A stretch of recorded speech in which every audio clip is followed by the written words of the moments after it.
Hello there and welcome back to the Sleep Science. Tonight you're tucked in, eyelids heavy, and the world outside is softened by the sound of raindrops nudging your window. Each little tap is its own story, a tiny percussion against the glass, and you wonder if the rain is telling you something. The rhythm is random but comforting, and if you let your mind drift, you might imagine those drops as messengers carrying forgotten whispers from clouds, rivers, maybe even oceans. You probably won't survive this thought if you take it too literally. After all, one good gulp of untreated rainwater in the city and your stomach would stage a mutiny.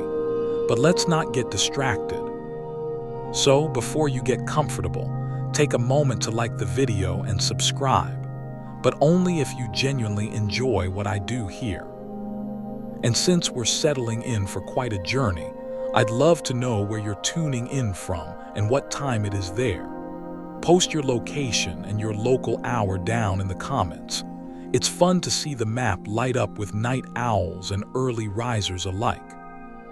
Now dim the lights, maybe turn on a fan for that soft background hum, and let's ease into tonight's journey together. The rain becomes your starting gate. You watch how each droplet races down the glass, colliding, splitting, merging, leaving behind faint streaks as if the pain itself might remember the path. Water is always doing this, sliding over stone, filling cracks, wearing down mountain faces over centuries.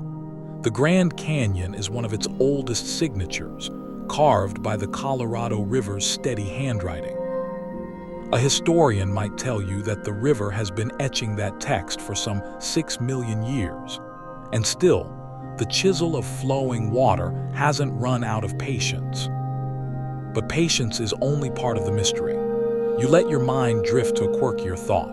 In some folk traditions, people believed that dew collected at dawn could hold the dreams of the night before. They'd bottle it, sprinkle it on gardens, even sip it, convinced that last night's visions might fertilize today's fortunes.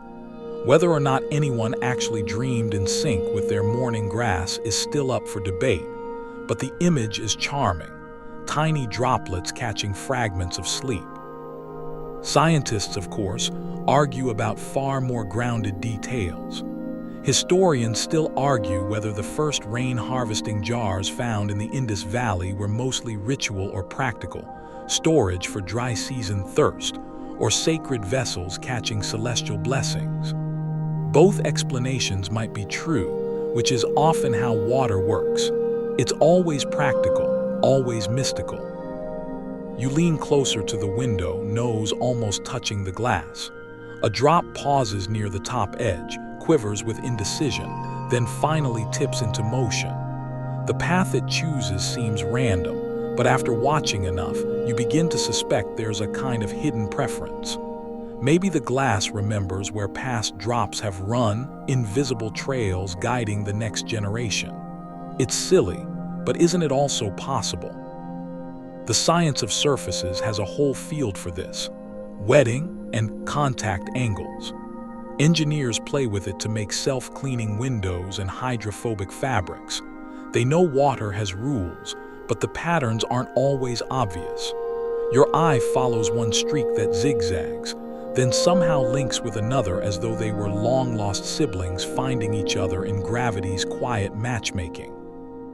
You think of another story.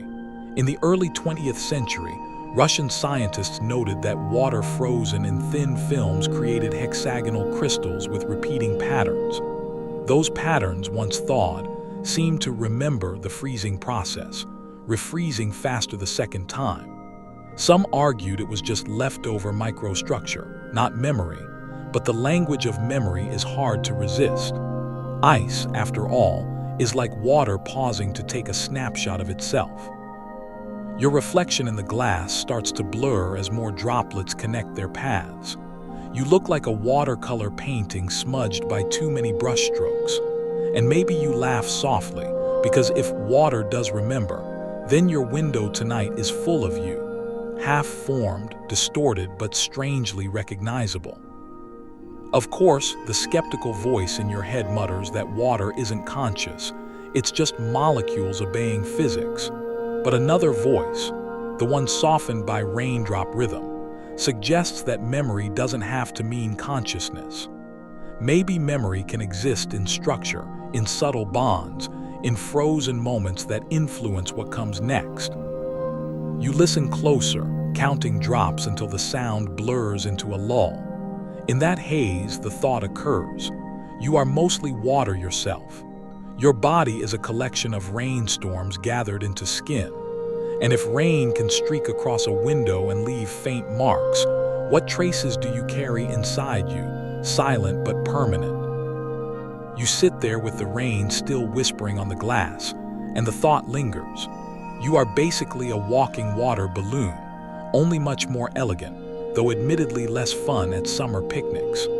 About 60% of your body is water, sloshing quietly inside you at this very moment. Your brain alone is about 3/4 liquid, a wet supercomputer buzzing along in a soup of salt and neurotransmitters.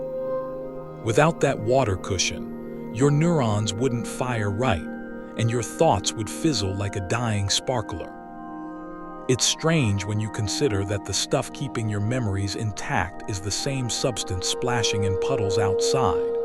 You hold a glass to your lips and the line between you and not you blurs. A sip of water becomes blood plasma in minutes.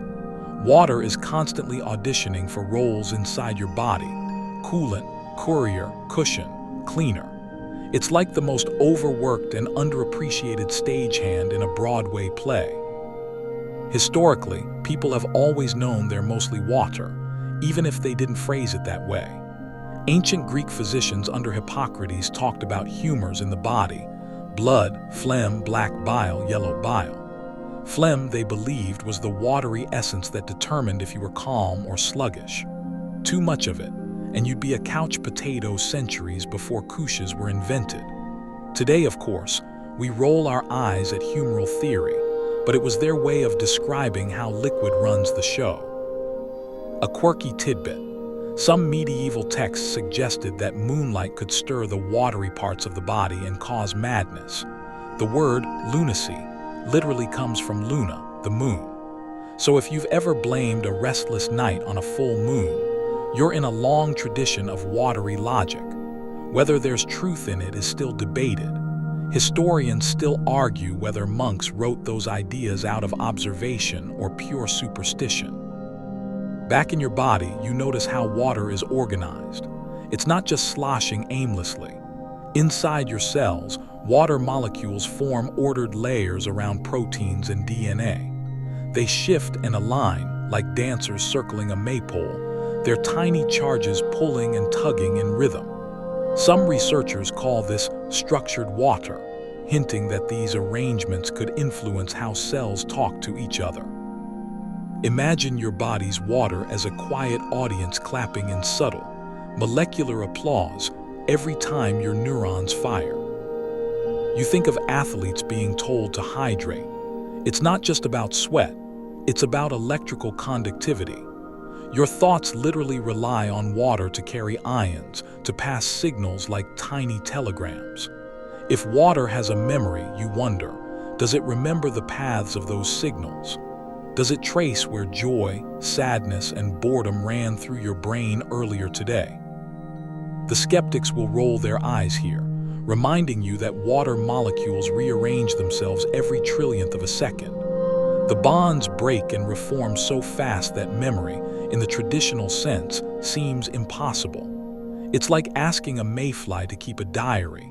It doesn't stick around long enough. Still, the patterns they form can linger in ways that matter, like grooves carved in a riverbed by countless past flows. You picture your own bloodstream like that, a river that remembers not in snapshots but in the very shape of its banks. Each heartbeat sends waves, carrying signals and nutrients, eroding and reinforcing patterns you never consciously notice. And maybe, when you stand by a river in the real world, you feel a kinship. Your body is also flowing, mapping itself in invisible ways. There's a comfort in thinking of yourself as water-bound. Cultures everywhere have leaned on that metaphor. Ancient Egyptians believed the Nile wasn't just a river but also a mirror of the body, veins flowing like channels of sacred liquid. In Chinese philosophy, qi, the life force, was often compared to water, something that could stagnate or flow freely. Even Shakespeare joked about being melancholic when the watery humor was in excess. Humanity keeps circling back to the same conclusion. We're mostly rivers with legs. You yawn and feel the heaviness in your body. Maybe you laugh softly at the thought that hydration advice is just ancient wisdom in modern packaging. Drink more water, clear your mind. Drink too little, and you stumble through the day as if your brain is a desert.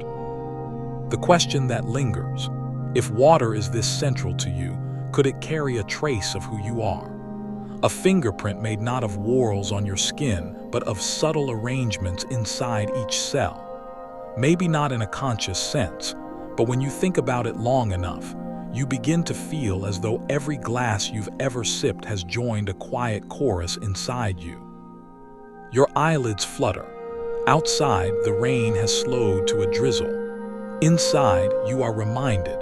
To understand the secret memory of water, you first need to remember that you, too, are a vessel of memory in liquid form. The drizzle outside has softened to occasional taps, almost as if the sky itself is sighing after its long performance.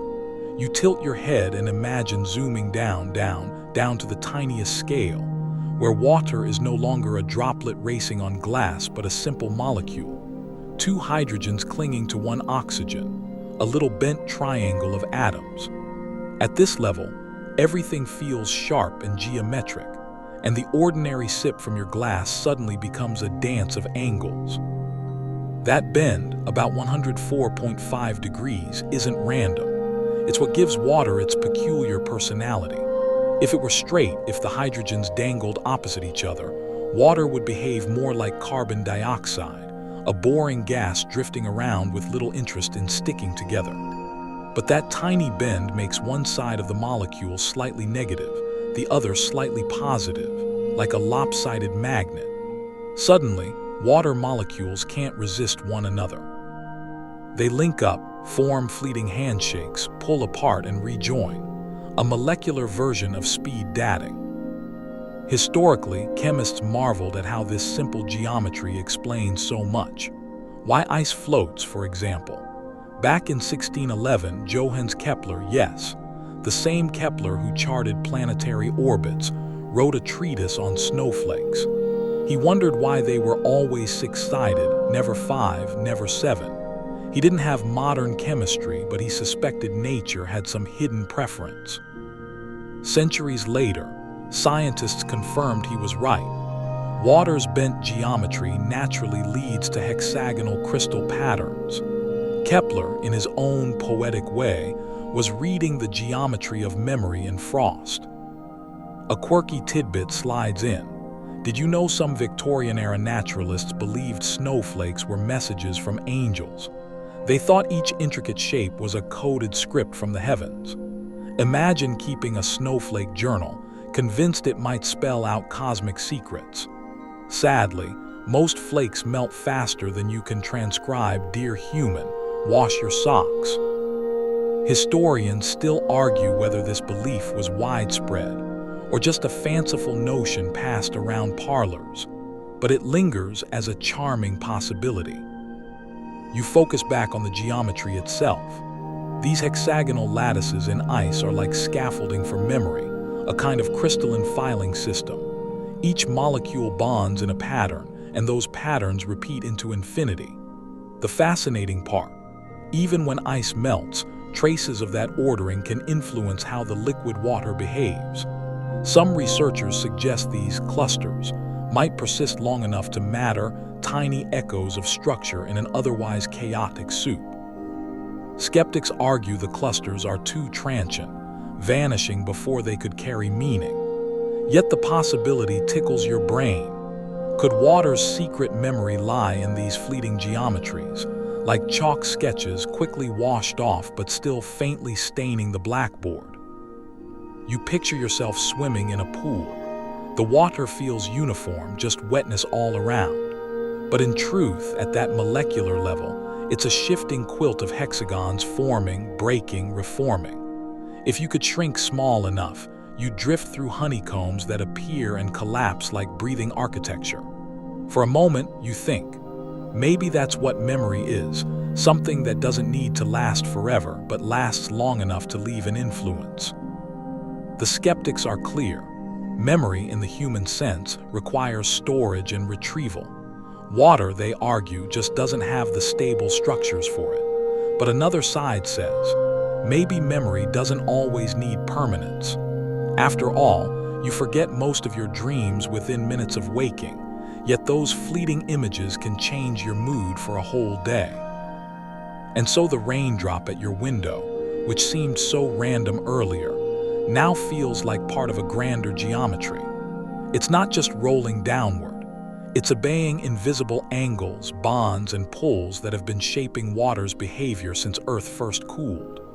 You, sitting there with heavy eyelids, are wrapped in a universe that keeps drawing hexagons, like a child doodling the same favorite shape endlessly in the margins of homework. A little joke drifts through your mind.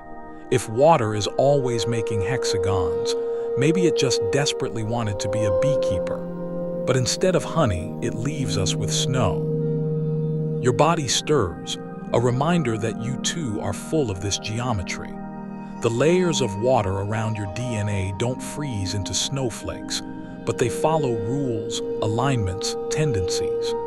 If memory can arise from networks and connections, maybe water is practicing it in its own quiet way, hexagon by hexagon. The rain finally stops outside, leaving the world wrapped in a hushed stillness.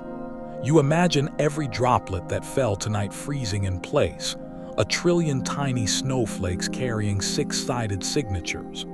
And you wonder, as your breathing slows, if geometry is nature's favorite language, maybe water is its notebook. The silence after the rain is thick, like the world has exhaled and gone to bed. You shift your gaze to the window where the drops have stopped racing, leaving behind faint streaks. Outside, the night air cools, and you imagine what happens if the temperature dips just a little lower. Those streaks could stiffen into frost, a sudden transformation from liquid wandering to crystalline stillness. And in that frozen moment, it feels as though nature is scribbling. Frost is a strange author. It writes its letters on windows, on blades of grass, on rooftops, and always in fractals, branching, jagged patterns that split and resplit like nervous handwriting. You press your forehead to the glass and try to see the logic. Each needle of ice grows outward, always at sharp angles, repeating, until the whole pane is covered. It's as if water, once frozen, insists on showing you the geometry it's been practicing in secret. Historically, people were enchanted by this. In the 19th century, travelers in cold countries described fern frost as though it were living artwork, comparing it to tropical ferns etched by invisible fingers overnight. Some Victorians even believed frost patterns revealed messages from spirits. You can almost hear them gasping over teacups at breakfast. Look, the window, written us a warning. Historians still argue whether those reports were sincere or just whimsical storytelling. But the frost patterns remain undeniably eerie, like runes from a forgotten alphabet. A quirky fact sneaks in.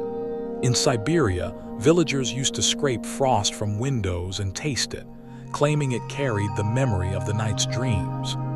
Imagine licking your own frozen thoughts off the glass, hopping for wisdom, or at least a hint of what that weird dream about flying cabbages meant. The science of frost, of course, is elegant. Tiny impurities on the glass act as seeds, guiding ice crystals to branch in particular ways. Each branch grows where water vapor in the air condenses, locking in new layers. The result is a fractal, a repeating pattern that looks the same at different scales. Zoom in and the frost branches echo themselves. Zoom out and the same rhythm continues. You wonder if this is memory in its most visual form, repetition, echo, symmetry. Your breath fogs the glass, a competing script against the frost. For a moment, your warmth erases nature's writing, but then the fog fades and the frost stays. You realize memory works this way too. Some impressions vanish instantly, while others etch themselves deeper. Water, when frozen, holds on tightly, recording not just its own structure but also the story of temperature, impurities, and even the tiniest vibrations. It makes you think of snowflakes again. No two alike, we're told. Though that's only partly true, scientists in the 1980s managed to grow nearly identical flakes in the lab. Still, each flake is a crystallized diary entry of the air it fell through. Humidity, wind, and dust all leave their mark. Snowflakes are like postcards from the atmosphere, tiny frozen memories that vanish the second they touch your tongue. You smile, remembering that childhood joy of catching flakes, each one a fleeting artifact. Perhaps you never thought of them as memories before, but isn't that what they are? Fleeting, fragile, beautiful, just like most of your own. And then you stretch the thought further. If frost and snowflakes are memory written in geometry, maybe every icy surface is a kind of page. Ancient glaciers, for example, are libraries of climate. Trapped air bubbles reveal the atmosphere from thousands of years ago. Scientists drilled deep cores and read them like scrolls. Ah, here's a spike of volcanic ash, here's the story of a drought. Water, when frozen, becomes an archivist, stubbornly refusing to forget. Of course, skeptics remind us that once the ice melts, those records dissolve. Memory, in this sense, is conditional, dependent on cold, on stability. But that makes it even more poetic. Memory isn't always eternal. Sometimes it's delicate, like frost that vanishes under your hand. You've seen it, you've felt it, and then it's gone. A little joke slips in as you imagine frost patterns as nature's doodles. Maybe Earth is just bored overnight, drawing ferns and feathers on glass the way you doodle spirals during a dull lecture. The difference is, Earth's doodles happen to follow the rules of physics with impeccable artistry. You lean back, letting the thought settle. Your body, full of water, might also carry such patterns. Not literal frost inside you, though that would be a medical emergency worth a very awkward doctor's visit, but subtle arrangements that echo fractals. Maybe memory itself in you is just frost written on neural windows, patterns repeated until they shape who you are. The night deepens and your room feels cooler. The frost outside holds steady, like an open book waiting for dawn to turn the page. You feel a kinship with it, both of you quiet, both of you storing fragments of the moment. And in that hush, you wonder, if water writes with frost, what other strange scripts does it hide? The frost clings stubbornly to the window, but in your imagination the scene shifts. The ice melts, the droplets fall into a little glass vial, and suddenly you're holding something that looks plain but carries a secret reputation. Because once people started noticing water's strange behaviors, they began to wonder, could it remember more than just frost and snowflake patterns? Could it actually hold on to things that had touched it before? Enter homeopathy, that odd corner of medicine where water is said to keep a ghostly fingerprint of substances long after they've vanished. You picture a homeopath's table, tiny vials neatly lined, labels like belladonna or arsenic, and yet the solutions are diluted to the point where not a single molecule of the original substance remains. It's like making soup by dropping one pea in a swimming pool, then ladling out a bowl and swearing it tastes of peas. The claim is simple but audacious. Water remembers. Even when you dilute a substance beyond measurable presence, the water supposedly keeps a trace of it, like a lingering afterimage. Practitioners argue that this trace can nudge the body into healing. Critics, meanwhile, roll their eyes so hard you can almost hear them. Historically, homeopathy began in the late 18th century with Samuel Hahnemann, a German physician who wasn't thrilled with the medical practices of his time. Think leeches, purging and doses of mercury strong enough to make a thermometer jealous. Hahnemann believed cures, a substance that causes symptoms in large amounts could cure them in minuscule amounts. By repeatedly diluting and shaking, or succussing, he thought he was imprinting the medicine's memory into the water itself. The quirky part, succussion wasn't gentle stirring. It often involved whacking the vial against a leather-bound Bible. Imagine a doctor in a wig earnestly slapping little bottles against scripture, claiming that's what locked in the healing powers.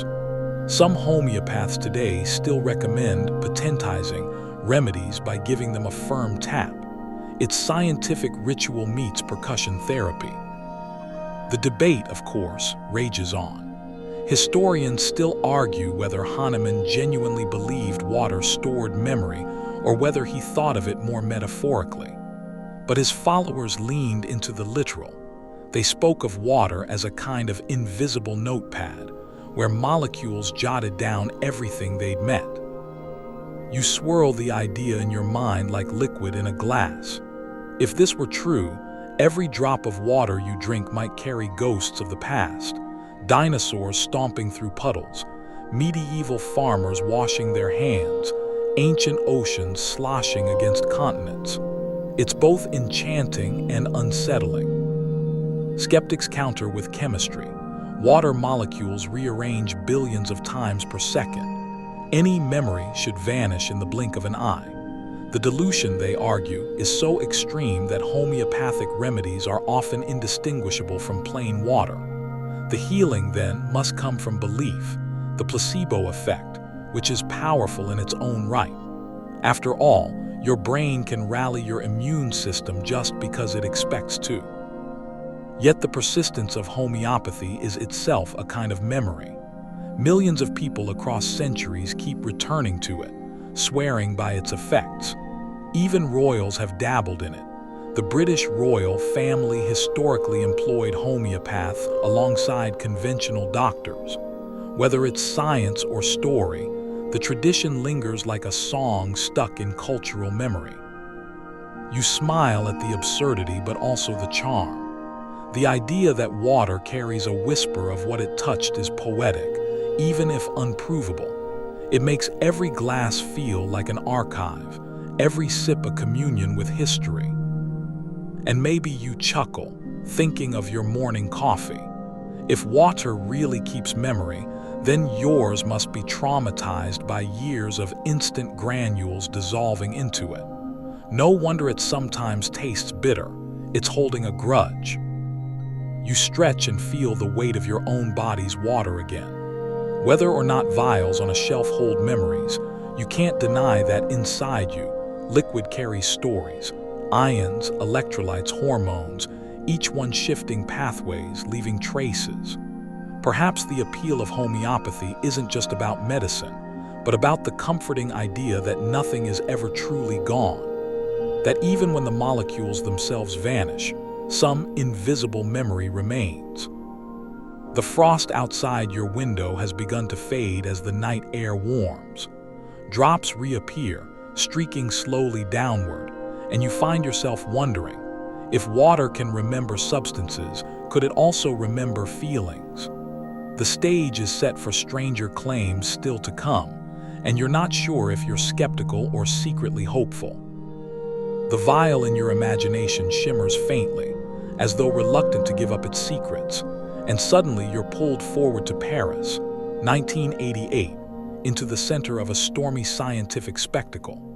Here, in a bustling immunology lab, French researcher Jacques Benveniste and his team claimed they had stumbled upon proof that water really does remember. Not just poetic memory, not just cultural belief, but a phenomenon measured under microscopes and logged into lab books.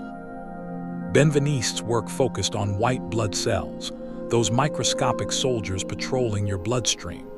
Normally, if you expose them to certain antibodies, they react. Tiny battles erupt on a cellular scale. But here, where things turn bizarre, Benveniste claimed that even when the antibody solution was diluted beyond all possibility of containing a single molecule, the cells still reacted. It was as if the water alone carried the memory of what had once been there. The announcement cracked through the scientific world like thunder. For centuries, skeptics had dismissed homeopathy as fanciful nonsense. But now, suddenly, there was a respected researcher, backed by data, saying maybe, just maybe, the impossible was happening in his petri dishes. A historical fact here. The findings were so controversial that the journal Nature agreed to publish them only with an extraordinary caveat. They attached an editorial note practically dripping with suspicion, saying the paper was only printed because of its potential impact, but extraordinary claims required extraordinary proof. To ensure accountability, the editor dispatched what became known as the Nature Investigation Team, a group of scientists, a magician trained in spotting trickery, and even a journalist. It was part peer review, part detective story. The quirky tidbit. The magician was none other than James Randi, famous for debunking psychics and spoon benders. Picture him wandering through a French immunology lab, squinting at pipettes as though expecting them to sprout rabbit ears. His job was to make sure no sleight of hand or unconscious bias was sneaking into the experiments. The investigation dragged on, tension thick in the air. Benveniste's team insisted their results were genuine. Critics suspected sloppy methods, unconscious signaling, or plain error. When the Nature crew tried to replicate the experiment under stricter conditions, the effect evaporated. To the skeptics, that was the end. Water memory was nothing more than a lab glitch. To believers, it was proof that outsiders with their clumsy hands and doubting attitudes had broken the delicate spell. Historians still argue whether Benveniste was a visionary unfairly ridiculed or a man swept away by wishful thinking. His career never recovered. Grants dried up, his reputation crumbled, and yet he refused to back down. In later years, he pursued even stranger claims, suggesting that water's memory could be transmitted digitally, as if you could email a cure. To mainstream science, he became a cautionary tale. To fringe thinkers, he was a martyr. You imagine the scene: fluorescent lights buzzing, pipettes clicking, a row of scientists hunched over samples, while in the background a magician leans casually against the wall, arms crossed, waiting for the next miracle to vanish under scrutiny. It feels like theater as much as science, a tragicomedy about belief and doubt.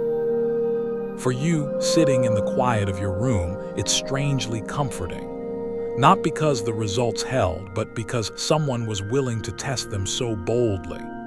The idea that water could keep a ghostly trace of what it touched is enchanting, and for a brief moment, it was treated seriously, tested in the brightest spotlight of science. You let your mind drift to your own kitchen. You picture filling a glass from the tap, staring at it and wondering what invisible fingerprints cling to it. Molecules of chlorine, maybe, but also echoes of rivers, pipes, rainfall, glaciers. You swirl the glass slowly and think, if water does remember, then every sip is a kind of inheritance, a chain of memories passing through you. A joke bubbles up. If that's true, then your body's water must be traumatized by all the instant noodles you forced it to digest at 2 a.m. Maybe it deserves therapy. The night presses in deeper, and the frost is gone now, the glass clear once more. You close your eyes, hearing faint echoes of pipettes clinking like rain on metal trays, and wonder, was Benveniste deluded, or did he glimpse something profound that science still isn't ready to accept? The truth, like water, seems slippery, always reshaping itself as you try to grasp it. You lean back, eyelids heavy, and imagine the aftermath of that Parisian storm, the Benveniste affair leaving behind puddles of controversy. Once the dust settled, critics sharpened their knives. They weren't just skeptical, They were downright furious at the idea that water could harbor ghost molecules. To them, the whole notion was an insult to chemistry, a betrayal of reason. In the weeks and months after, scientific journals filled with rebuttals. Researchers pointed out that by the time you dilute something past a certain point, statistically not a single molecule of the original substance remains. Homeopathy often goes far beyond that line, dilutions so extreme they're written in terms like 10 to the power of 60. For context, that's more than the number of atoms in the solar system. If you think you're drinking an herbal remedy at that dilution, you're actually sipping pure water with a flair for drama. But the strangest part was this: even with the ridicule, whispers persisted. Some labs reported odd effects they couldn't quite explain. Nothing strong enough to overturn mainstream consensus, but just enough to leave the door cracked open. Scientists hate a mystery, but they also hate being duped, so most walked away with a scowl. A historical detail adds flavor. Around this same time, physicist Richard Feynman had already quipped that the first principle is that you must not fool yourself, and you are the easiest person to fool. Many skeptics wielded that line like a hammer against Benveniste's work. The moral was clear: wishful thinking can dress itself in lab coats. The quirky tidbit: one particularly cheeky critic wrote that if water really had such a memory, it should also remember every fish that ever swam in it and behave accordingly. Imagine sipping from a glass of tap water and suddenly tasting trout. You laugh, but the image sticks. Billions of years of aquatic memories sloshing around in your kitchen sink. Historians still argue whether the furor was purely about bad science or also about fear. Because if Benveniste had been right, entire industries, pharmaceuticals, chemistry, even physics, would need rewriting. Paradigm shifts aren't just intellectual, they're economic earthquakes. Was the scientific community protecting truth or protecting turf? The answer remains murky, and perhaps it always will. In your half-dreaming state, you picture a courtroom where water itself is on trial. Prosecutors demand evidence. Produce the molecules. Defense attorneys counter. The molecules are gone, but the memory lingers. Meanwhile, the jury, made of skeptical scientists, hopeful healers, and confused onlookers, squabbles endlessly. You, sitting quietly in the back, sip from a glass and wonder if the defendant is silently laughing at all of them. Your body, of course, doesn't wait for verdicts. The water inside you just keeps flowing, conducting electricity, cushioning joints, dissolving salts, carrying hormones. You wonder if those processes leave traces, if your own fluids keep a ghostly record of what you've eaten, felt, feared. Could your cells be quietly haunted libraries, or is that just poetic nonsense? Skeptics shake their heads. They argue that extraordinary claims require extraordinary evidence, and the evidence never held up. To them, water memory is nothing but a mirage, a distraction from real science. And yet, the human attraction to the idea lingers. We want water to remember us. We want the everyday to be magical. A little joke slips in. If water really does store everything, then your morning shower must be a gossip session where each droplet whispers, "You won't believe what I saw yesterday." Maybe your bathroom is less a place of hygiene and more a crowded convention of chatty memories. The rain outside hasn't returned, but the world feels damp with possibility. The critics may have declared the case closed, but the echoes of those ghost molecules still hum faintly, like a song you can't shake. You let the thought lull you. Maybe science dismissed it too quickly, or maybe belief itself keeps the story alive. Either way, the memory of water refuses to evaporate. The critics' voices fade into the night, but your thoughts keep trickling forward, past microscopes and courtrooms, toward something stranger, the whisper of quantum physics. You stretch out in your chair, half lulled by the darkness, and wonder if water's supposed memory might hide not in chemistry's straightforward rules but in the fuzzy, paradoxical world of the quantum.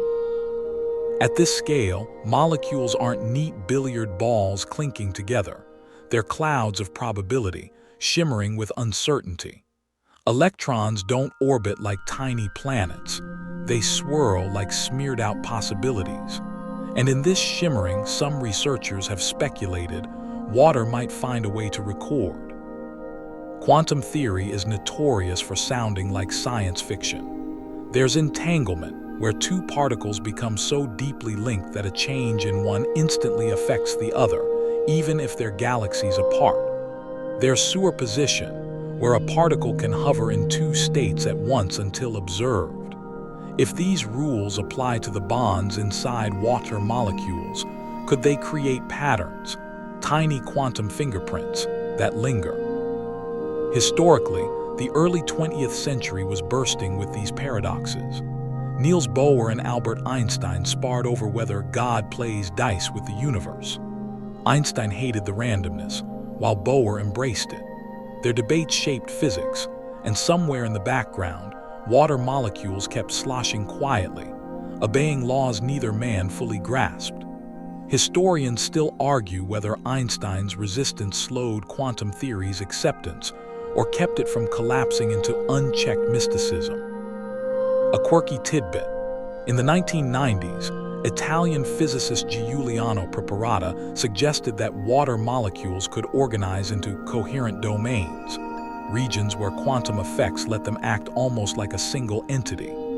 These domains, he argued, might explain water's odd properties and even its potential to store information. Critics scoffed, of course, but the idea lingers, floating on the edges of serious journals and more speculative conferences. You imagine it vividly. Inside your glass of water, trillions of molecules humming in subtle synchrony, like a hidden choir singing notes too soft for your ears. If that harmony is real, maybe it's the chorus of memory, carrying patterns far beyond fleeting hydrogen bonds. Skeptics remind you that quantum effects usually collapse at warm, wet, messy scales, like in your body or a glass on your desk. Quantum coherence is delicate, easily broken by noise. But then again, photosynthesis, bird navigation, even some proposed models of consciousness seem to hint that quantum tricks can survive in biology. Why not water? You chuckle at the thought of your morning coffee being quantumly entangled with yesterday's rainstorm. Imagine sipping it and suddenly feeling the faint mood of a thundercloud in Brazil. It's absurd, but the mind enjoys playing with it. The night feels denser as you drift through these possibilities. Maybe memory doesn't have to be carved in ice crystals or left in dilution rituals. Maybe it's woven in probabilities, hidden in a realm where observation itself changes the story. And perhaps that explains the slipperiness of the whole debate. If water's memory lives in quantum whispers, then testing it with clunky classical tools might always miss the point, like trying to measure a sigh with a ruler. Your body relaxes further, your breath slower, as though you too are dissolving into a probability cloud. You imagine yourself not as a solid being but as waves of water and electricity, briefly coherent, briefly entangled, before dispersing back into the larger sea of existence. The thought is soothing, even if science shrugs and says, maybe not. A small joke lingers as your eyes close. If water is truly quantum, maybe that explains why your glass sometimes disappears from the desk. Surely it's just tunneling into another dimension, not your cat knocking it over. The room is silent, your pulse steady. The ghost of the rain is gone, but inside your imagination, water is humming with hidden possibilities, recording not in ink or ice, but in the shimmering uncertainty of the universe itself. The hum of quantum possibilities softens in your mind, and with it comes the memory of a man who tried to photograph water's hidden moods. You see him in a lab coat, gently holding a vial up to the light, then slipping it into a freezer with the anticipation of a child waiting for a Polaroid to develop. His name drifts into focus: Masaru Emoto, the Japanese researcher who became famous for claiming water crystals reflect human emotions. His method was simple on the surface: expose water to words, music, or even thoughts, then freeze it and photograph the resulting crystals under a microscope. According to Emoto, water-shown words like love or gratitude formed beautiful, symmetrical snowflake-like structures. Water exposed to insults or heavy metal music allegedly crystallized into chaotic, jagged messes. It was as though water had a social life, rewarding kindness and sulking under negativity. A historical note: Emoto's work first gained traction in the 1990s, not in mainstream journals but in glossy photo books. His images spread like wildfire, captivating people who longed for proof that intention shapes reality. The pictures were undeniably stunning, crystals gleaming like tiny chandeliers, and they found their way into documentaries, self-help seminars, and even classrooms. The quirky tidbit: Emoto once claimed that tap water from polluted cities formed ugly crystals compared to pristine spring water, and that prayer could transform them. In one experiment, Buddhist monks gathered around a polluted lake in Japan, chanting and meditating. Emoto reported that afterward, the frozen lake water formed harmonious patterns again, as though soothed by ritual. Whether true or not, it's an image straight out of a fairy tale: monks singing a lake back to beauty. Historians still argue whether Emoto's experiments were science or performance art. Critics point out flaws: selection bias, lack of blinded studies, the subjective choice of which crystals to photograph. If 100 crystals form and only the pretty ones make it into the book, is that evidence or just curation? And yet, the photographs spoke louder than data tables. People didn't care about the statistics, they cared about the emotional resonance. You picture it yourself, standing in your kitchen whispering to a glass of water, "You're wonderful, thank you," then slipping it into the freezer, waiting for it to reveal a snowflake as proof that it heard you. Silly? Maybe. Comforting? Definitely. There's a childlike magic in believing water listens. Of course, skeptics had a field day. They joked that if water really responded to words, then every toilet on Earth must be deeply offended by centuries of human grumbling. Imagine millions of gallons sulking underground. You grin at the absurdity, but the joke also highlights how quickly the idea collides with everyday life. Still, there's something irresistible about Emoto's frozen emotions. You find yourself thinking less about whether it's true and more about how it feels to imagine it true. If water really reflects your thoughts, then every sip is a kind of communion, every bath a chance to soak in your own intentions. It makes you more careful, more tender with something you usually take for granted. And perhaps that's the secret power of Emoto's work. Whether scientifically solid or not, it nudges you toward mindfulness. It turns a glass of water from a background object into a mirror of your mood. That in itself is a kind of memory, your own reflection stored in liquid form, if only for a heartbeat. Your eyes drift shut again. You imagine your body's water crystallizing inside you every time you think a kind thought, tiny symmetrical flakes forming like confetti in your cells. It's ridiculous, but also sweetly comforting. And as your breathing steadies, you realize that sometimes science and poetry overlap in unexpected places, even in the frozen heart of a droplet. You drift deeper into the night, your thoughts softened by Emoto's frozen chandeliers, and you wonder, if water can respond to a kind word, does that mean it can also feel? Does water have moods? Could it sway like a friend who perks up when praised or sulks when ignored? The notion is playful, yet it lingers with a strange gravity. You imagine a glass of water on your nightstand. If you sing to it, does it ripple with joy? If you glare at it after a long day, does it hunch into disorder? It sounds absurd, but that's exactly what some experiments hint at. Researchers, inspired by Emoto, piped music through speakers aimed at jars of water. Classical symphonies allegedly produced elegant crystals. Heavy metal, by contrast, made jagged shards. Your inner skeptic chuckles, picturing Mozart tinkling his piano while water twirls in a ballroom. Then Slayer thrashing chords as water headbangs itself into chaos. Historically, this theme isn't new. Ancient cultures often imagined water as emotional. The Greeks personified rivers as temperamental gods. The Nile was a giver and destroyer. In Norse myth, the sea god Aegir brewed ale in a giant cauldron, his mood stirring storms. Even in the Bible, water mirrors wrath and blessing alike, floods to punish, wells to heal. Humanity has long believed liquid reflects spirit. Historians still argue whether those myths were symbolic poetry or genuine attempts to describe mysterious phenomena. A quirky tidbit. In the 1960s, Soviet researchers experimented with bioplasma fields, claiming human emotions could imprint themselves onto nearby water. They even reported that angry arguments near a beaker made its freezing point shift slightly. Critics scoffed at the lack of rigor, but the imagery is unforgettable. Water sulking in a corner after overhearing a marital spat.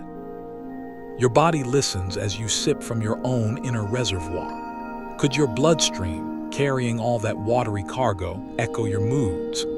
Psychologists know your tears differ chemically depending on emotion. Grief tears aren't identical to onion tears. If water in you can reflect sadness or laughter, why not water outside you too? Of course, the counterarguments rush in. Chemists insist water's structure is too fleeting. Molecules break and reform hydrogen bonds every trillionth of a second, hardly enough time to brood about Beethoven. If water remembers at all, it would be through fleeting micro-patterns, not long sulks. But maybe memory doesn't need permanence to matter. A storm cloud doesn't have to last forever to drench you. You grin at a silly thought. If water really has moods, then your morning coffee is basically an emotional support liquid. One sip, and suddenly both you and the mug's contents are in better spirits. As you let the idea wash over you, the room feels softer, calmer. You realize that even if water doesn't literally feel, treating it as if it does changes you. Whispering gratitude into your glass makes you pause, breathe, and notice. That act itself alters your mood, and your body, full of water, carries it forward. In this sense, maybe water doesn't need moods. It simply mirrors yours back to you. Your eyes grow heavy.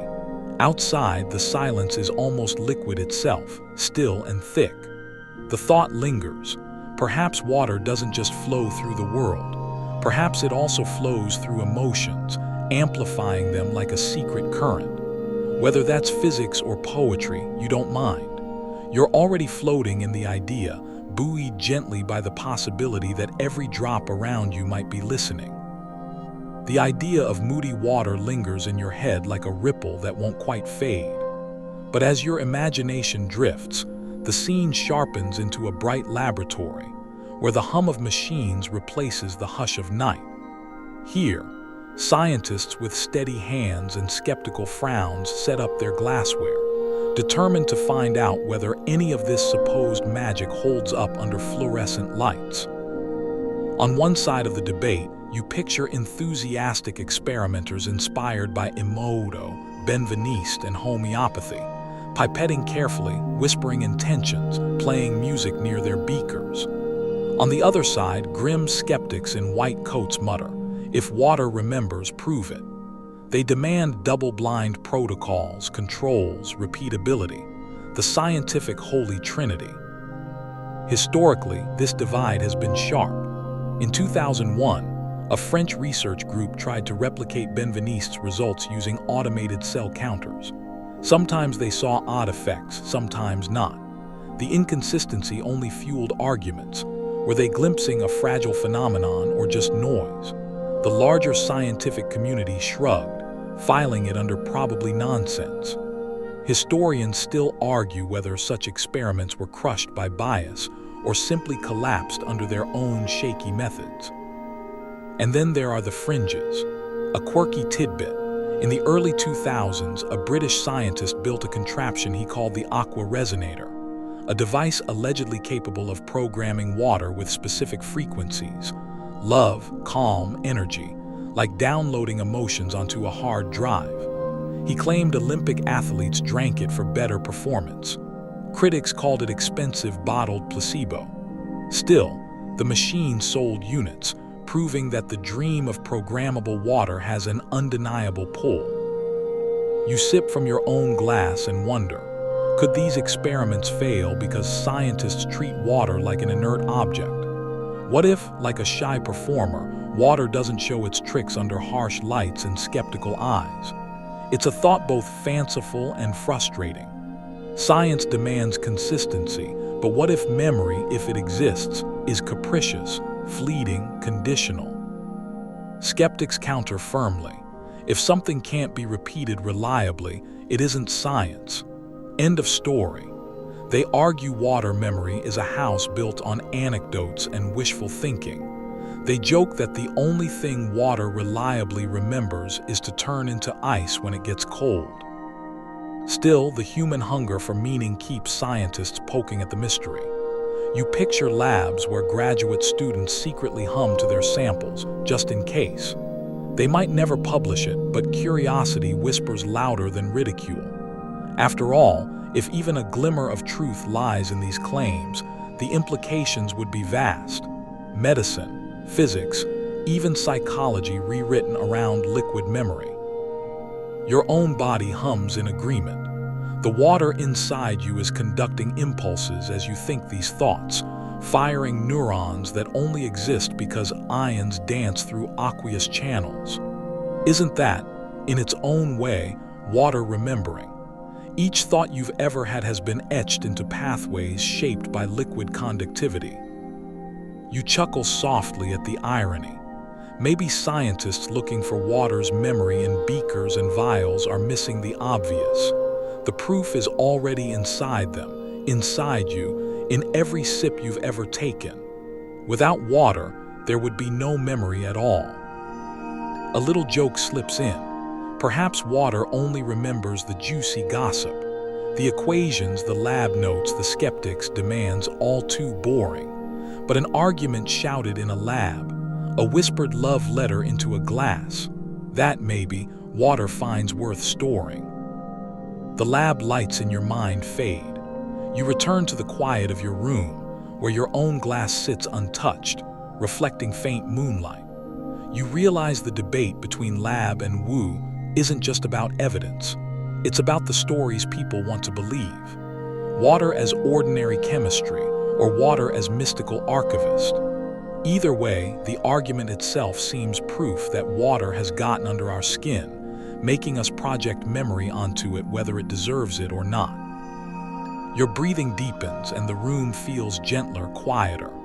Whether water remembers or not, you remember this. It's always at the center of your life, carrying stories visible and invisible.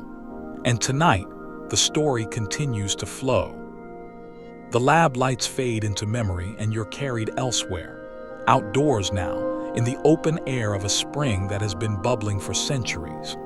The water emerges cold, clear, and strangely luminous in the moonlight, as though it knows secrets. People have always gathered here, kneeling to drink, cupping hands to splash their faces, whispering prayers into the liquid as if it listens. Sacred springs and healing waters are everywhere in history. You picture pilgrims trekking miles to Lourdes in France, where, since the 1850s, visitors have claimed miraculous cures from the grotto's waters. The Catholic Church officially recognizes a handful of these healings as inexplicable. For skeptics, it's placebo, the mind believing so fiercely that the body follows. For believers, it's evidence that water holds memory of divine touch. Further back, the Romans flocked to Bath in Britain, building elaborate temples around hot springs they dedicated to the goddess Sulis Minerva. The water there, steaming and mineral-rich, was said to carry petitions straight to the gods. People tossed inscribed lead tablets into the pools, asking for vengeance on thieves or blessings for health. The spring became both mailbox and courtroom, memory carrier and judge. Historians still argue whether the healing reputation came more from mineral chemistry or collective belief, but the site's aura remains. A quirky tidbit: in Iceland, people used to believe certain hot springs could cure infertility if couples bathed together, but only on specific nights, under specific phases of the moon. Imagine awkwardly scheduling your romantic getaway around geothermal calendars. Sorry, dear, the spring only remembers fertility on Thursdays. You kneel by the spring in your imagination, cupping your hands. The water tastes earthy, metallic, ancient. It feels like drinking history, like swallowing the memory of volcanic rock and rain that fell long before you were born. You wonder if part of its healing power is simply the awe of that realization, that what touches your tongue is older than any story you know. Skeptics remind you that minerals explain a lot. Iron-rich waters for anemia, sulfur for skin conditions, warm baths for aching joints. No memory required, just chemistry. But even then, belief layers itself on top, and belief itself is potent medicine. Placebo isn't fake. It's your body marshaling resources under the banner of expectation. Maybe healing springs work because they remember something physical, or maybe because you remember to believe. A little joke drifts through. If water really keeps memory of everything it touches, then these springs must be absolutely stuffed with centuries of sweaty pilgrims. Hopefully, it chooses to forget the less glamorous details and keep only the prayers. As you sit there, the bubbling becomes hypnotic. Each rising bubble is like a thought surfacing, popping gently into silence. You realize springs aren't just physical, they're metaphors for renewal, for beginnings. Each droplet has been underground for decades, even centuries, before resurfacing. In a way, it does remember, trapped in aquifers, shaped by stone, waiting for the right moment to return. You lean closer, letting the steam fog your skin. The healing might be real or it might be story, but either way it's soothing. The spring whispers softly as if saying, "I carry what you need me to." And maybe that's the truest secret of all. The steam from that ancient spring still curls in your imagination as you drift back inward, into your own body, where another kind of water flows. You realize the springs inside you are quieter but no less powerful, streams and pools that keep your brain afloat, your thoughts suspended in liquid. Cerebrospinal fluid, clear and protective, cushions your delicate neurons, washing through the chambers of your skull like a tide. You are thinking, remembering, dreaming, always in water. Your brain is about 75% liquid. Each impulse, each flicker of memory, relies on ions sliding through aqueous channels. Neurons fire because sodium and potassium dance across watery gates, leaving behind ripples that together shape who you are. Without that inner ocean, you would have no memories at all. Historically, early anatomists knew there was liquid in the skull, but argued endlessly over its purpose. Some thought it was waste, others that it was a mysterious spirit, fluid carrying thoughts themselves. In the Middle Ages, scholars called it spiritus animalis, the animal spirit, a watery breath that animated the brain. Historians still argue whether those descriptions were metaphoric poetry or genuine attempts to understand the shimmering truth of biochemistry. A quirky tidbit: in the 18th century, one French surgeon insisted that a person's temperament could be read from the clarity of their brain fluid. Cloudy fluid meant a clouded mind. It was more guesswork than science, but it shows how deeply humans have linked water to memory and personality. You imagine your own neurons firing like stars beneath the surface of a dark pool, each signal a flicker crossing water, leaving faint echoes. Could water itself, in some subtle way, help carry not just the spark but the imprint of experience? Some researchers argue the structured water around proteins and DNA plays a role in how cells communicate. If so, memory isn't only stored in neurons, it's woven through the liquid that bathes them. You lean back, eyelids heavier. The thought becomes comforting. Perhaps your brain is less like a hard drive and more like a riverbed, with water flowing, carving, shifting, leaving patterns that guide the next flow. Memory as current, not file. And maybe that explains why emotion seeps so easily into recollection. Tears, after all, are water too, carrying chemical signatures of grief, stress, or relief. Your brain floats in liquid. Your eyes release it when your heart overflows. It's as though water is both container and messenger of memory. A silly joke passes through your mind. If water inside you really remembers everything, no wonder you feel foggy after too many drinks. Your fluids are still hungover, groaning about last night's karaoke. Yet beneath the humor, a quiet truth lingers. You are a vessel of water, and that water carries not just life but history, personal, cellular, perhaps even cosmic. Every sip you take joins the ancient cycle, ocean to cloud, cloud to rain, rain to spring, spring to you. Maybe water doesn't just remember for itself, it remembers through you. Your breath slows. The night feels denser, gentler, wrapping you like a tide. The rain has long stopped, the frost has melted, but inside your skull, water keeps flowing, whispering softly against your neurons. It doesn't matter whether scientists agree or not. In this moment, you know, the memory of water and the memory of you are inseparable. The thought of neurons floating in their private tide drifts outward, and suddenly you see yourself standing on the banks of a river. The current glides past, dark and slow, carrying leaves like fragments of memory. You feel a shiver, not from cold but from recognition. Rivers have always been imagined as more than water. They are guides, storytellers, and sometimes gatekeepers between worlds. Ancient cultures leaned heavily on this idea. The Greeks told of the river Lethe in the underworld, where souls drank to forget their earthly lives before reincarnation. Forgetfulness by water. It sounds like the opposite of memory, but isn't that a kind of memory too? A recording so complete it must be wiped clean before the next chapter begins. Across the Styx, Charon ferried the dead, his oar slicing through currents that remembered every soul it carried. Further north, the Celts believed rivers were alive with spirits. Offerings, coins, weapons, jewelry were cast into them, not lost but entrusted, as though the river itself was a witness who would remember the gift. Historians still argue whether these offerings were meant as tribute to gods or as bargains with the water itself. Either way, the river was treated like an archivist, storing intentions beneath its ripples. A quirky tidbit drifts up.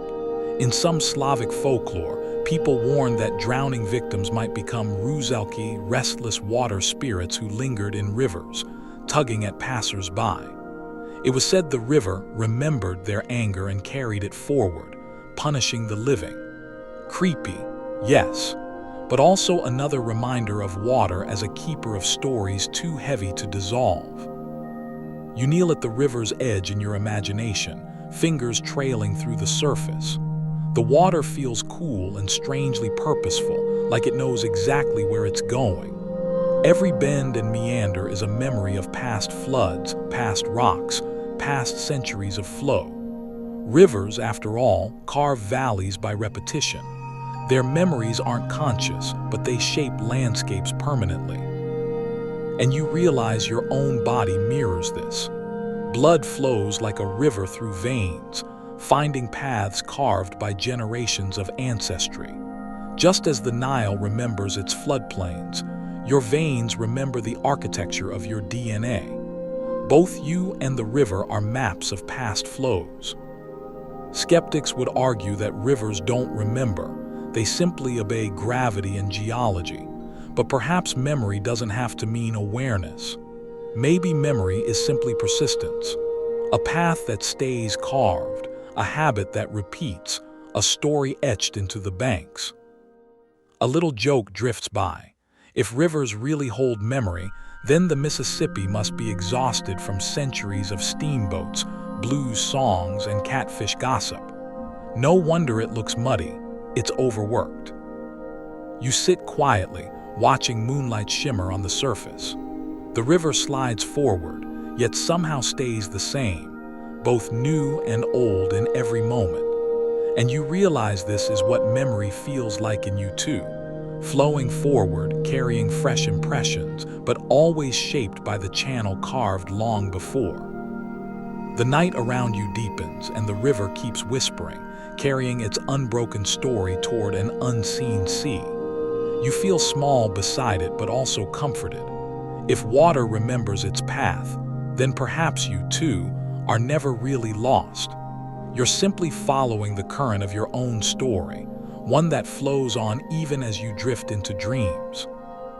The river fades into darkness, and you're drawn toward a different kind of water, this time not flowing through valleys but shimmering in bowls, chalices, and cauldrons. Here the liquid isn't simply a drink, it's a medium of ritual, a vessel believed to carry intention, to remember prayer, to hold spellwork like ink on a page. You see an ancient baptismal font, cool stone carved smooth by centuries of hands dipping fingers, crossing foreheads. In Christianity, baptismal water is said to wash away sin, but symbolically it does more. It's memory rewritten, identity reborn. The person you were before is erased. The person you are after carries a new name. A liquid transition, as though water itself agreed to file the change. Further east, in Hindu tradition, the Ganges is revered as a goddess. Pilgrims bathe in its waters, believing it can wash away karmic burdens. To step into the river is to place your life in her memory, to be carried downstream lighter, freer. Historians still argue whether the Ganges' sacredness began as a practical recognition of its fertility-giving floods or as myth woven around its power. Either way, water holds not just silt but meaning. A quirky tidbit flows in from European folk magic. Moon water, jars of liquid left under the moon's gaze, believed to soak up lunar energy. Witches and mystics still prepare it today, using it for rituals of healing, protection, or manifestation. If the moon can shape tides across oceans, why not shape the memory of a jar on your windowsill? You can almost see the droplets glowing faintly, whispering, "We've been touched by starlight." And then there's holy water, a staple across faiths. Blessed by priests, sprinkled in rituals, carried in vials. It's not the chemical makeup that matters, but the belief that memory has been inscribed upon it. The memory of prayer, of divine presence. To sprinkle it is to remind the world of something larger. You think of your own quiet rituals. Maybe you've stirred sugar into tea with a silent wish, or swirled wine in a glass while thinking of someone far away. These aren't formal rites, but aren't they little spells all the same? Water holds the thought, carries it to your lips, dissolves it into your bloodstream. Skeptics argue it's all projection, that water itself doesn't hold memory, but you inscribe it with your imagination. But isn't that what memory is anyway? The stories you repeat, the associations you reinforce. Perhaps the act of ritual is less about programming water and more about programming yourself. Still, the symbolism clings beautifully. You smile at a silly thought. If every cup of tea remembers your whispered worries, then your kitchen cupboard must be hosting an entire archive of melodramatic beverage therapy. Tea bags whispering, "Oh, the things we've heard." The night is hushed around you. You picture yourself filling a simple bowl with water, setting it on the floor and staring into it. The surface is still, yet reflective. Ancient diviners called this scrying, gazing into water's memory to glimpse the future. Whether anything supernatural happens or not, the practice itself feels like a conversation with liquid. What have you seen? What will you show me? You sit quietly with the image. Ritual water, sacred springs, holy wells, moonlit jars. Every culture, every time, has turned water into more than a drink. It becomes a mirror, a notebook, a bridge. Whether or not it literally remembers, humans have always asked it to, and maybe that's enough. Your breathing steadies. You feel as though you, too, are a ritual vessel tonight, your body filled with intention. Each heartbeat stirs your inner waters, and as sleep creeps closer, you imagine that your dreams will float on those currents like candles on a midnight river, each one carrying a wish into the dark. The ritual bowl in your mind's eye ripples and fades, and suddenly you're in a cluttered workshop that smells faintly of solder and ozone. Here the believers in water's hidden memory trade candles and cauldrons for wires and gadgets.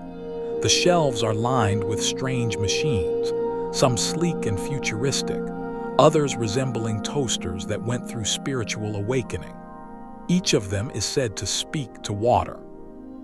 Inventors across the decades have built devices designed to program liquid, to imprint it with frequencies, emotions, even words. One machine hums with a coil that supposedly sends healing vibrations through a glass beaker. Another flashes lights, claiming photons can inscribe order onto molecules. A third boasts software that lets you select moods, calm, joy, focus, and then download them into a bottle. It's like Spotify for hydration. Historically, fringe science has always tinkered here. In the mid-20th century, Wilhelm Reich built his orgone accumulators, boxes meant to collect cosmic energy. Though not directly about water, some of his followers later claimed you could charge water by leaving it inside. Mainstream science dismissed it as pseudoscience, but the contraptions still appear in museums, wood and metal boxes that look like props from a forgotten sci-fi film. A quirky tidbit: one inventor in the 1990s sold a handheld wand he called an aqua energizer, promising it could erase bad memories from tap water and replace them with positive frequencies. It looked suspiciously like a repurposed flashlight. People still bought it, swearing their water tasted fresher. Historians still argue whether these were elaborate scams or sincere experiments born of earnest curiosity. You lean closer in your imagination and touch one of these devices. It vibrates faintly, buzzing like a wasp trapped in a jar. Could vibration really leave an imprint on water? Well, sound certainly makes ripples. And scientists do know that electromagnetic fields influence molecules. But leap from physics to healing frequencies, and you're swimming in murky waters. Skeptics remind you that if machines could really store emotions in water, hospitals would be bottling happiness by the gallon. Yet there's something oddly comforting about the idea. Maybe it's less about what the machine does and more about the ritual around it. The sense of control, of being able to pour calmness into a glass and sip it. You smile at a joke forming. Imagine your Wi-Fi router accidentally programming your drinking water with buffering energy. No wonder you sometimes feel sluggish. It's not you, it's laggy hydration. Still, the thought persists. Machines or not, maybe water is more sensitive than we give it credit for. After all, temperature, pressure, and sound waves leave visible marks. Perhaps the leap to emotions isn't so enormous, just not yet measurable. Or perhaps the devices are placebo amplifiers, focusing belief the way a magnifying glass focuses sunlight. You picture your own kitchen. If you had such a machine, would you resist? Or would you secretly run a glass through the peaceful vibes setting before bed, just in case? Science aside, the gesture itself feels soothing. The machine hums, you sip, and whether or not molecules shift, your body believes.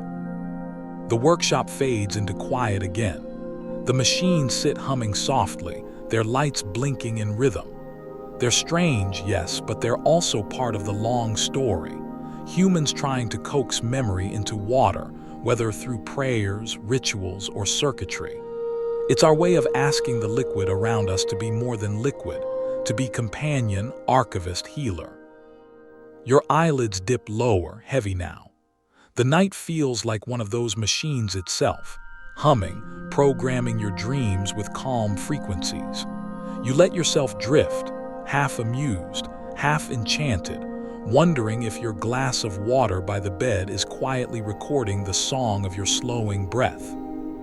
The workshop of humming machines dissolves, and you find yourself staring at a pane of ice, clear and glittering under a pale light. You lean closer, watching as it forms, slowly, inevitably, molecules locking into place. What you're really seeing is a puzzle, the crystalline lattice that makes water solid. Each molecule tucks into an orderly grid, creating those familiar hexagons that Kepler once marveled at. And here, some scientists whisper, might lie the true key to water's elusive memory. Ice is peculiar. Unlike most substances, it's less dense than its liquid form, which is why ice cubes bob like lazy rafts in your glass. That oddity is thanks to the open hexagonal structure, holding molecules slightly farther apart. But the strange part is how that structure persists. Even after melting, traces of the crystalline order can linger in clusters. If water has any memory at all, perhaps it hides in those ghostly blueprints. Historically, the fascination with crystals runs deep. In the 17th century, natural philosophers collected snowflakes, sketching them obsessively as if copying secret alphabets.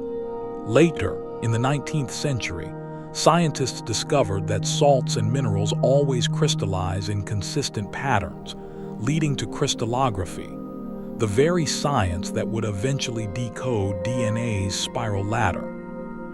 Historians still argue whether snowflake sketches were serious study or just Victorian doodling. But either way, crystals became a language of order. A quirky tidbit floats in. In the early 20th century, some esoteric groups believed quartz crystals could store thoughts the way they stored energy. They extended this logic to water ice, claiming frozen lakes might hold entire histories beneath their surface. Imagine skating across a pond and unknowingly gliding over last winter's gossip frozen in the lattice.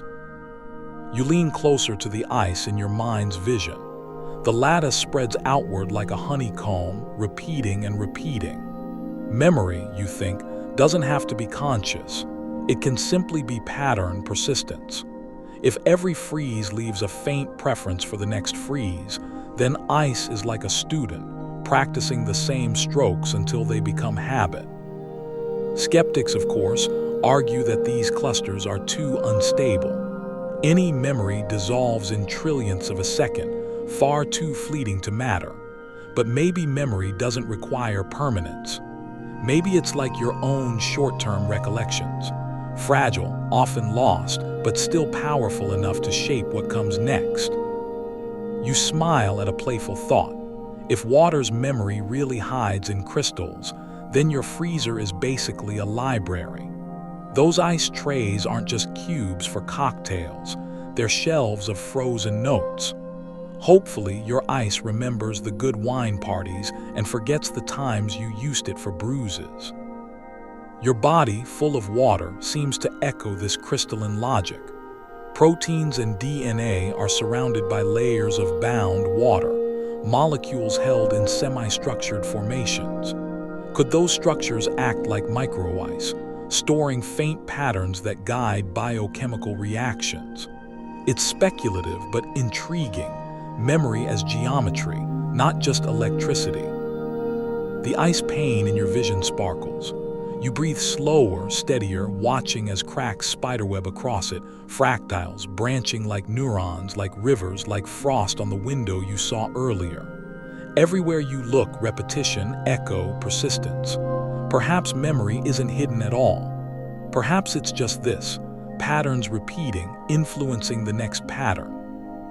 The night deepens around you. The ice stays clear, serene, holding its order silently. And you wonder as your eyelids dip, maybe every crystal is a diary, every freeze a rehearsal of memory. And perhaps when you sip tomorrow's water, some faint trace of tonight's frozen dream will be waiting in the lattice. The frozen lattice in your mind begins to soften, edges blurring, until the ice melts back into liquid. The stillness doesn't last long. A vibration stirs the surface, first a hum, then a ripple, as if the air itself is speaking to the water. You realize that memory, if it exists here, might not be carved in ice alone, but in movement, in sound, in subtle shifts of heat. You clap softly once in your imagination, and the water trembles. Sound waves move through it easily, faster than through air. Every note is a sculptor, shaping ripples and nodes. Think of cymatics, those mesmerizing experiments where grains of sand on a vibrating plate form intricate patterns. Replace the sand with water molecules, and you begin to see how vibration could leave traces. Historically, the idea of water responding to voice and music is ancient. In many indigenous traditions, songs were offered to rivers before fishing, not only as thanks but as a belief that the water heard and would respond kindly. In Tibet, monks used singing bowls filled with water, watching droplets dance with each resonance. The practice wasn't just ritual, it was observation. Historians still argue whether these were symbolic acts or genuine attempts to communicate with liquid. A quirky tidbit. In the 1960s, NASA scientists noticed that astronauts drinking water changed taste depending on the vibrations of spacecraft engines. They chalked it up to dissolved gases, but for a moment, the space program stumbled into the same question mystics had asked. Does vibration change water's memory? You test the thought. Imagine whispering into a glass. Your voice, a wave of pressure, moves through the molecules, pushing and pulling them into temporary order. Does it fade instantly, or does some faint rhythm linger, guiding how the next bond forms? Skeptics say the latter is wishful thinking, yet they agree vibrations can influence crystallization, boiling, freezing. Water is impressionable. The debate is only over how long it remembers. Then comes heat. A tiny shift in temperature rearranges water dramatically. Warm it and bonds break more easily. Cool it and order creeps back in. Every change leaves a temporary map. You wonder, could repeated cycles, heating, cooling, vibrating, teach water patterns the way repetition teaches you a song? You grin at a joke. Maybe that's why your kettle whistles so happily every morning. It's just excited to perform the same tune it's memorized after years of practice. And then there's prayer. Soft words spoken with intention, whispered over cups, lakes, or fountains. Scientists measuring might see nothing unusual, yet those who pray often insist the water feels different. Perhaps not chemically, but experientially. And if water has no memory, then maybe the memory belongs to the one who prayed, the act changing the drinker rather than the drink. Your body agrees in silence. You think of your own cells where tiny vibrations, heartbeat, breath, neuronal firing, pulse through fluid constantly. Life itself is vibration moving through water. If memory can be stored in rhythm, then you are already a vessel of remembered beats. The rippling water before you grows calm again. Its surface reflects your half-closed eyes, heavy with sleep. You see yourself mirrored but slightly distorted, as though the water is hinting, I don't just reflect, I respond. The night air is hushed. Somewhere in the distance, maybe a faint hum of traffic or wind, but here in your space, vibration softens, leaving only your breath. Water waits in your glass, quiet but full of possibilities, as though every sip you take might carry a whisper of the room's songs, your voice, your warmth. Whether science agrees or not, you feel it. And that sensation, soft and lingering, is its own kind of memory. The rippling surface in your imagination fades to stillness, and with it, the spell begins to break. You hear the other voice now, the stern one that's been packing outside this whole journey, the skeptics. They lean on the doorframe of your mind with crossed arms, reminding you that, charming as these stories are, water's memory might be nothing more than a hoax, or at best, a string of fragile illusions. To them, the evidence is clear. Hydrogen bonds in liquid water form and collapse in trillionths of a second. Too fast, too chaotic, too fleeting for anything resembling long-term storage. Any talk of frozen emotions, quantum whispers, or prayers inscribed in molecules is, in their eyes, pseudoscience dressed up in poetic language. Historically, the scientific community has had little patience for claims that bend the rules of chemistry. After Benveniste's downfall in the late 1980s, water memory became a cautionary tale. Funding dried up, careers ended, and the phrase itself turned toxic in grant applications. Researchers who even brushed against it risked ridicule. Historians still argue whether that harsh reaction was a defense of truth or a defense of territory. And then there's the matter of fraud. Quirky but sobering. A few decades ago, a German manufacturer was fined for selling bottled memory water at premium prices, claiming it cured everything from arthritis to allergies. Lab tests revealed it was just tap water with fancy labeling. Stories like this make skeptics bristle, pointing to exploitation rather than exploration. They also lean heavily on the placebo effect. Countless studies show that belief alone can trigger healing, reduce pain, even boost immune function. To skeptics, sacred springs and blessed waters work not because of liquid memory, but because the human brain is wired for expectation. Water doesn't remember, you do. You sip the thought carefully. Maybe they're right. Maybe all the poetry of liquid archives is just a mirror for our need to find meaning. And yet, even mirrors are powerful. If you feel better after drinking charged water, is that memory false, or just stored in a different place in your own nervous system instead of the glass? You chuckle at a sly joke forming. Skeptics say water only remembers to get you wet, and they're not wrong. If you spill your cup on your lap, it won't recall your compliments from yesterday. It'll just ruin your jeans. Still, you can't help noticing something ironic. For all their criticism, skeptics themselves keep repeating the story of water memory. They retell Benveniste's downfall, Emoto's photos, homeopathy's claims, again and again, like a legend they're trying to banish but can't stop invoking. In a way, their very dismissal keeps the memory alive. So here you sit, balanced between voices. On one side, believers who see hidden intelligence in every droplet. On the other, skeptics who see only hype and human gullibility. Perhaps water doesn't remember at all. Or perhaps memory, like water, takes many forms, scientific, poetic, symbolic, and no single explanation washes the others away. The night around you is soft. Your eyelids are heavy. Skeptic or dreamer, you find comfort in one truth. Water doesn't need memory to be miraculous. Without it, you couldn't breathe, couldn't think, couldn't live. That in itself feels like more than enough. The skeptic's voices ebb away like low tide, and you're left with the quietest sound of all, your own pulse. You notice it in your fingertips, your temples, the steady thrum beneath your ribs. And suddenly you remember, you are not just surrounded by water, you are water carrying it in every cell. If water has memory, then you are its living notebook. Inside you, trillions of droplets flow in constant rhythm. Blood plasma ferries oxygen, cerebrospinal fluid cushions your thoughts. Intracellular water swirls around DNA like a soft guardian.